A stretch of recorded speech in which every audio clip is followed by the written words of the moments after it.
श्री बाबू जी की श्रद्धांजलि सभा में हम लोग उपस्थित हुए हैं। अंतर मन से उनके प्रति मैं श्रद्धांजलि अर्पित करता हूँ। यहाँ पर उपस्थित क्षेत्र के सम्मानित लोग, उन लोगों को तहे दिल से सम्मान करते हुए प्रणाम करता हूँ। स्वर्गीय श्री सेठ जी हम लोगों के आदर्श रहे हैं। हमने अपने शिक्षा काल में उनको देखा है। उनकी शिक्षा से इतनी रुचि थी कि इलाहाबाद अध्ययन के समय जब हम लोग पढ़ते थे तो वो हम लोगों के पास तक पहुंचते थे और हम लोगों को प्रेरणा देते थे, आशीर्वाद देते थे, प्रोत्साहित करते थे कि आप लोग पढ़िए, देश, समाज और क्षेत्र का नाम उन्हीं की प्रेरणा से, उन्हीं के आशीर्वाद से हम लोग काफी उत्साहित होते थे और अपने शिक्षा विनम्रता प्रदान करती है। जब तक कहा भी गया है, नीति शतक में भर्तृहरि ने कहा भी है, विद्या ददाति विनयम विनयात याति पात्रताम पात्रत्वात् धनम आपनोति धनात् धर्मम ततः सुखम। सर्वप्रथम विद्या क्या देती है हमको? विनम्रता देती है। जो भी आदमी पढ़ा लिखा है अगर विनम्र नहीं है तो समझिए वो विद्या का उसके ऊपर कोई असर नहीं आ पाया। वो विद्या से कोई लाभ नहीं प्राप्त, उसकी जेहन में विद्या का कोई गुण ही नहीं गया। अंत में विद्या का गुण है धन और संस्कार, प्रसिद्धि, ये सब तो आती ही है, लेकिन विनम्रता सबसे बड़ा गुण है। उस विनम्रता के बिना हमारी सारी चीजें अधूरी हैं, जिससे हमारा समाज लय कर रहा है। तो उस विद्या को हमको लाना है। हमारे यहाँ पर उपस्थित गणमान्य और बाहर से भी आए हुए लोग हैं, बच्चे सबके पढ़ते हैं। हम लोग कितना बच्चों की शिक्षा पर ध्यान देते हैं, कभी हम लोग खुद नहीं सोचते हैं,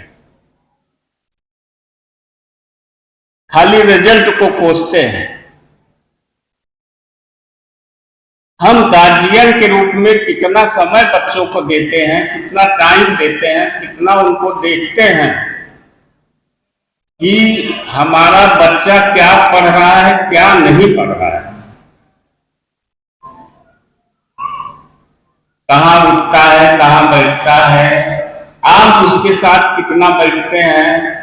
मान लीजिए हमारी शिक्षा उतनी नहीं है कि हम बच्चे को पढ़ा सकें, लेकिन उसके साथ बैठना, उठना, उसकी किताबें छूना,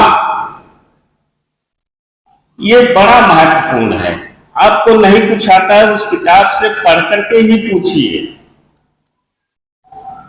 उसका प्रभाव बच्चे के ऊपर जाएगा कि मेरे देखिए माँ बाप लगे हैं। वो ये नहीं जानेगा कि आप नहीं जानते हैं, उसको ये पता हो जाएगा कि आप जानते हैं, पूछेंगे कभी भी कभी वो किस स्थिति में है, कब सो रहा है। केवल धन देने से विद्या नहीं आती।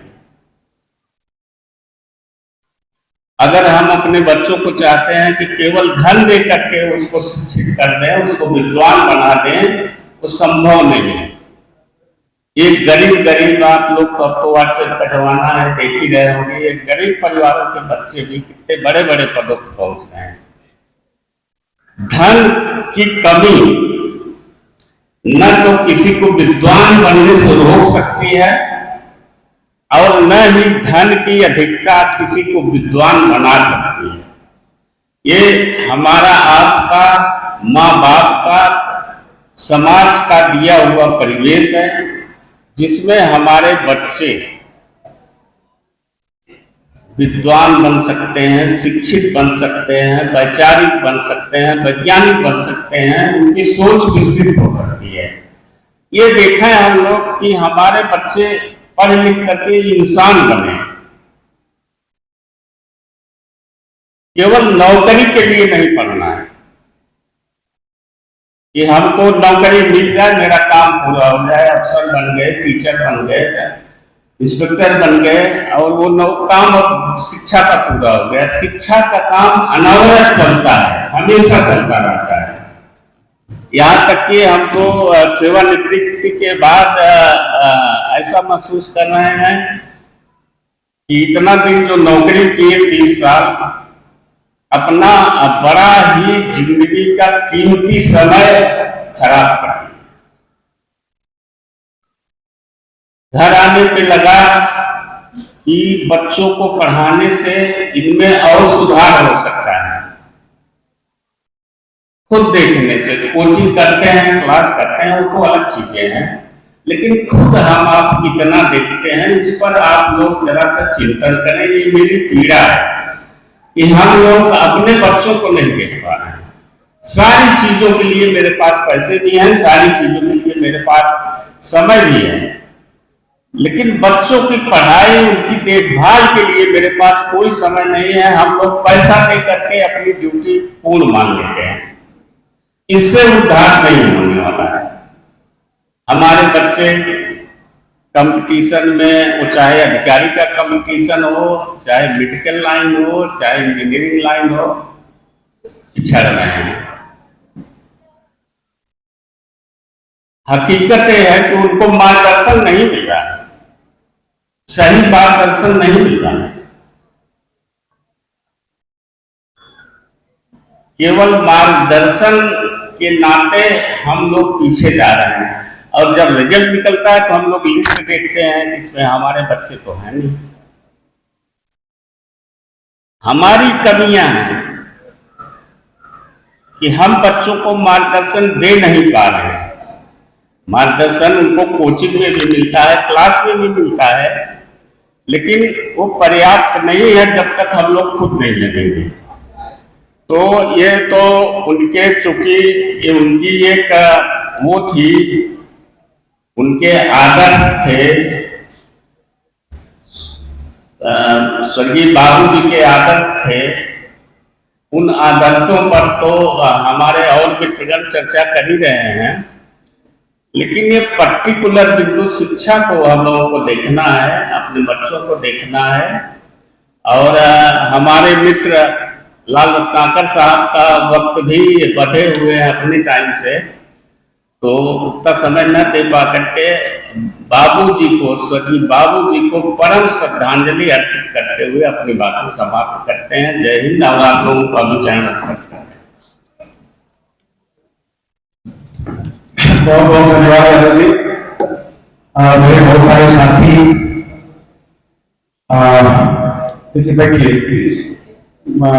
मैं इसी कड़ी में श्री राजकुमार बिंद जी को आमंत्रित करूंगा। ये बहुत ही युवा काल से राजनीति और उनके सामाजिक संदर्भों से जुड़े हुए हैं। मैं जानता हूं कि ये अपनी स्थितियों में उनको जिस रूप में देखते हैं वो बात यहाँ पर रखेंगे। भाई बिंद जी आइए।